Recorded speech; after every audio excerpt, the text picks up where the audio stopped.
छोट्या छोट्या गोष्टी सांगतो.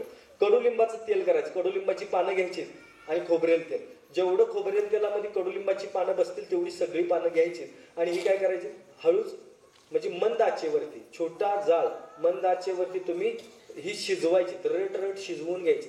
हिरव्या रंगाचं तेल तयार होईल. हे तेल तुम्ही आठवड्यातून 2च वेळा फक्त केसांना लावायचं. रात्री झोपताना, सकाळी धुवून टाकायचं.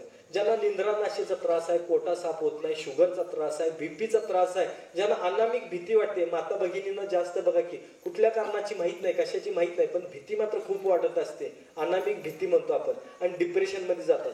तर हे जरासं बंद करायचं. आठवड्यातून फक्त 2च वेळा लावायचे. केस गळती हे सगळे प्रॉब्लेम तुमचे सॉल्व्ह होतीलच. केस खूप छान राहतील, पण झोप खूप छान लागेल तुम्हाला.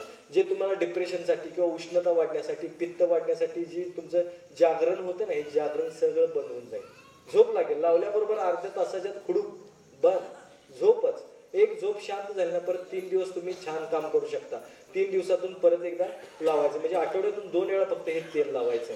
ज्यांना आधीमध्ये डोकं दुखतंय, माथा उठतोय, तर त्यांनी काय करायचं, लसूण पाकळी तोडायची मधून आणि फक्त इथं चोळायची आणि फक्त 30 सेकंद अशी दाबवून धरायची.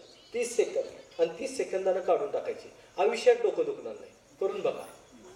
आयुष्यात कधी डोकं दुखणार नाही. पण डोळ्यातून पाणी यायला गेलं, डोळे पण स्वच्छ होऊन जातील.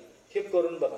डोळ्यांचा जर काय प्रॉब्लेम असेल, डोळ्यातून पाणी येणे, कमी दिसायला लागणे, तर दगडीपाला माहिती आहे ना तुम्हाला, तर दगडीपाल्याचा रस एक थेंब घालायचा. डोळ्यातून येणारं पाणी लगेच थांबून जाते. म्हणजे बऱ्याच लोकांना बघा, टीव्ही बघताना, मोबाईल बघताना किंवा असंच बसल्या सुद्धा पाणी येतं डोळ्यातून, सारखं चिकचिक होतं ना, हे सगळं बंद होऊन जातं. अशा खूप साऱ्या गोष्टी आहेत.